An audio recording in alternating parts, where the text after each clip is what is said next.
Vamos a estudiar hoy una mitzvah que trae la Torá en la Perashá Mishpatim, muy particular, porque dice así: estoy parado en el capítulo 22 del libro de Shemot, del libro de Éxodo, y a su vez también en el versículo 22, o 21, para ser más preciso. Dice: a toda viuda y huérfano no afligirán. ¿Ok? Dice: y si osás afligirlo, la Torá dice como cuidado, porque si clamare ante mí, ciertamente oiré su clamor. Se encenderá mi ira y mataré a ustedes con la espada, y sus mujeres serán viudas y sus hijos huérfanos. La Torá es una advertencia muy dura, muy estricta, donde también se ocupa de aclarar cuál va a ser el castigo para aquellos que no cumplieran esa advertencia. Y hace una advertencia de no afligir a la viuda y a los huérfanos. En realidad, esa es una advertencia que está puesta de forma particular en estos dos grupos, que son las viudas y los huérfanos, pero que en definitiva está englobada en una advertencia más genérica, donde la Torá, digamos, comanda a no afligir a nadie, o sea, a no hacer sufrir a nadie. La prohibición de hacer sufrir a otra persona es una prohibición genérica. Entonces, los comentaristas se preguntan, ¿por qué es que la Torá singulariza estos dos grupos, los huérfanos y las viudas, cuando en realidad nosotros ya sabemos que hay una prohibición genérica que los abarca? Entonces dice, no, está bien, la Torá se ocupa de estos dos en particular porque son dos grupos de personas mucho más sensibles, son dos grupos mucho más vulnerables. ¿Por qué? Porque no hay un papá o no hay un marido que los defienda. Entonces, a partir de que están más desprotegidos, la Torá los toma como un ejemplo de máxima para que sepamos que el cuidado que debemos tener con estas personas. Es decir, lo que hoy parece toda una novedad y es la crueldad, especialmente de los jóvenes y los adolescentes, llamada como bullying, que toman a un chico o a una persona que por algún motivo puede llegar a ser un poquito más débil que el resto de los compañeros, y los demás actúan con crueldad para con él, burlándose, sobrándolo, apartándolo, etcétera. O sea, y se hace, digamos, con mucho más frecuencia de lo que nosotros nos imaginamos. Bueno, la Torá ya se adelantó a todas esas figuras, y la Torá nos dice: cuidado, cuando te encuentres con alguien que sea sensiblemente más vulnerable, vas a tener que trabajar tus cualidades, porque se ve que la tentación es muy grande de aprovecharse, entre comillas, de burlarse de él. Entonces, vamos a tratar de entender un poquitito un paso más adelante de cómo funciona toda esta estructura de protección que la Torá nos invita a hacer. La Torá nos está invitando en definitiva a ser un poquito más sensibles, y en especial con aquellos que son más vulnerables. O sea, la sensibilidad debería ser una condición general, y para aquellos grupos que son más vulnerables deberíamos estar todavía más atentos. Entonces, para entender esta figura, yo quisiera compartir con ustedes una historia que trae la Gemara, el Talmud, en el Tratado Shabbat. Estamos en la página 55, donde cuenta la historia donde había una relación maestro-alumno, donde Rabbi Shmuel era el maestro y Rabbi Yehuda era el alumno. Estaban ellos dos sentados estudiando, y de pronto vino una viuda llorando y pidiendo por asistencia. Y el maestro, que era Shmuel, no le contestó. No le contestó nada, no reaccionó para nada. La mujer venía pidiendo ayuda y él no le contestó. A lo cual el alumno, sorprendido, le dice: ¿no tenés miedo porque hay un versículo en el libro de Mishle que dice, yo les voy a decir la idea, pero dice, la idea es que el que cierra sus oídos al llanto de uno que sufre, él también me llamará, es decir, lo va a llamar a Dios, a Hashem, y yo no lo escucharé. Es decir, Mishle está haciendo una advertencia, dice: si vos actuás de una manera insensible para aquel que está sufriendo, dice, cuidado, que vos vas a estar después en una situación también de sufrimiento, y ahora el que voy a ser insensible soy yo, es lo que estaría diciendo Dios a la persona. Esa sería la advertencia, está plasmada en el libro que escribió el rey Salomón, que se llama Proverbios. Entonces, el alumno que era Rabbi Yehuda, le dijo, no estás considerando esta advertencia que hizo el hombre más sabio que hubo sobre la tierra. Si no tenés miedo de seguir adelante sin considerar esta advertencia.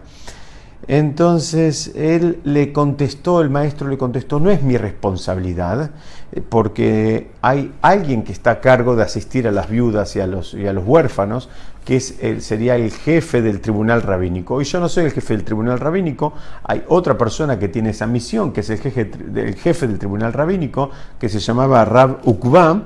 Dice, bueno, que lo vaya a ver a Rab Ukva y él se va a ocupar de solucionarle los problemas que esta mujer tenga. Hasta ahí llega la Gemara, es decir, la Gemara no termina definiendo nada, o sea, hace solamente un relato de cuál es la situación.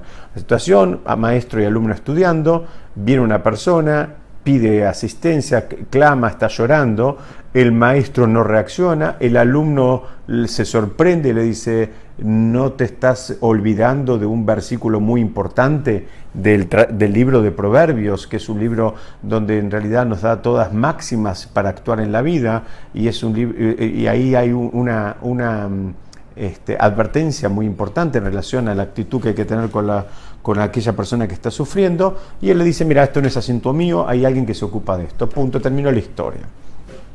Para entender un poquito más tenemos que ir a otro tratado del Talmud que se llama Baba Batra, que significa la puerta de atrás, en la página 10, en el Amud Bet, en la parte del reverso de la hoja. Cuenta una historia bastante interesante. Cuenta la historia de el hijo de un rab. Había un rab que se llamaba Rabbi Yoshua, que tuvo un hijo que en un momento estuvo muy enfermo. Estuvo tan enfermo que aparentemente se fue del otro lado, es decir, murió, pero volvió. Entonces, cuando cuentan que cuando se dan cuenta que él había fallecido y finalmente él vuelve al poco tiempo, no es que estuvo mucho, ahora no recuerdo exactamente, pero que fue una cuestión de minutos que estuvo, digamos, en el desprendido de este mundo. Los compañeros y los compañeros del padre le preguntaron, ¿qué viste? ¿Qué viste vos que fuiste al más allá, digamos, ¿no? Y él dijo la famosa frase muy conocida que es Olam Afuch Raiti, un mundo al revés vi. Entonces ahí explican, y eso es una fuente de mucho estudio, si Dios quiere en otra oportunidad vamos a estudiar en más detalle, pero él explica que lo que acá abajo, a las personas que acá abajo se veían, digamos, en lugares supuestamente elevados, en el mundo venidero se los veía más abajo, y los que acá estaban relegados socialmente, en el mundo venidero van a tener roles protagónicos. Entonces, digamos, esa es la historia, pero viene Tosafot, que es un comentarista clásico del Talmud, y él trae, por haber recibido por tradición, que es lo que vio este joven muchacho que era el hijo de Rabbi Yoshua, que es lo que él vio cuando él dice Olam Afuch Raiti, vi un mundo al revés, que en definitiva lo que él vio es que estos dos personajes de nuestra historia que empezamos a contar hoy del Tratado de Shabbat, que era el maestro que se llamaba Rabbi Shmuel y el alumno que se llamaba Rabbi Yehuda, estaban en orden invertido. ¿Qué significa esto? Que en el Shamaim, él cuando fue al cielo, él vio que el maestro estaba en alguna medida subordinado a su alumno, que ahora su alumno estaba en un rol más elevado, más protagónico, y el que había sido su maestro estaba en modo alumno. Entonces, para entender esto, hay un Rosh Yeshiva, el Rosh Yeshiva de la Yeshiva Ateret Israel, el Rab Mordechai Ezrahi, dice que ¿qué es lo que pasó acá?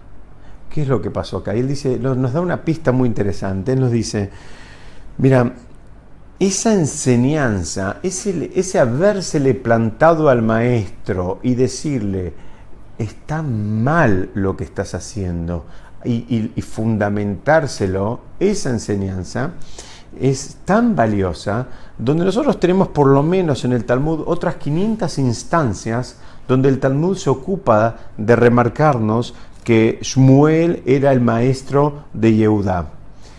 Pero, digamos, esas 500 instancias no alcanzan para contrarrestar la fuerza de esta enseñanza que el propio alumno le hizo al maestro. Es decir, vemos como acá se dan vuelta los roles. Es decir, si la persona está actuando de una manera y está actuando de una manera insensible, toda la supuesta Torá que él tiene no vale nada. Si viene una persona y tiene un problema, y hay una persona que está sufriendo y necesita ayuda y realmente está angustiado, y la persona sigue de largo y dice, bueno, que vaya a la institución tal, que vaya a tal lugar, que hable con el otro, que es esto, que es aquello, que es lo otro, entonces él se desentiende del caso, muy bien. Esa persona podrá hacer muchas cosas, pero lo que no es, evidentemente, es una persona espiritualmente elevada. ¿Por qué? Porque está actuando con insensibilidad para con el sufrimiento del compañero. Y eso es lo que nos está diciendo el Ram Mordejai Ezrahi, donde él nos dice, miren,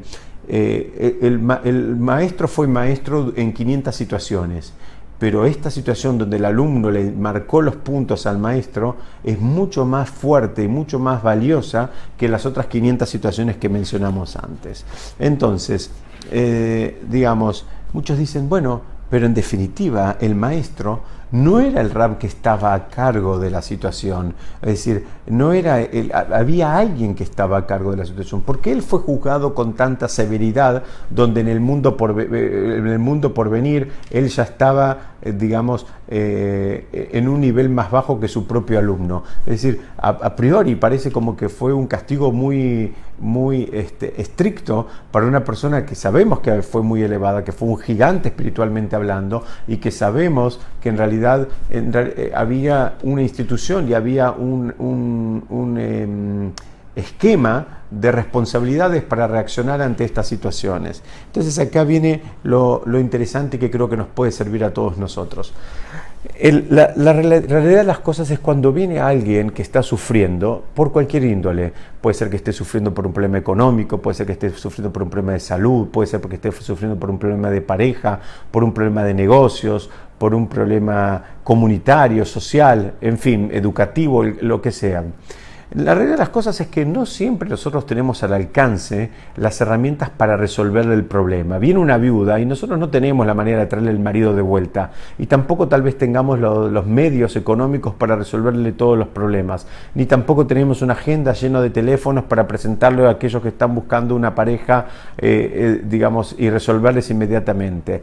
Dice, eso no lo podemos hacer, pero lo que sí podemos hacer es por lo menos prestarle los oídos, escucharlos, sentir empatía, sentir el sufrimiento de ellos, acompañar el sufrimiento de ellos o acompañar la alegría de ellos. Cualquiera de las dos cosas habla de la sensibilidad que uno tiene por el otro. Y eso es lo que nos viene a enseñar esta porción de la Torá, y cuando nos singulariza a los huérfanos y a las viudas. ¿Qué quiere decir? Ese sería el caso extremo, porque corresponde en el universo de personas más vulnerables, pero en realidad esa sensibilidad la deberíamos tener para con todos, que insisto, eso no significa que le tengamos que resolver la vida a todas las personas, pero significa que por lo menos me importe lo que le está pasando al otro. Si puedo ayudarlo, muy bien, reacciono y lo ayudo en lo que puedo. Si no puedo ayudarlo, sufro con él y lo acompaño, que se siente que estoy acompañado. ¿Y por qué digo sufro con él?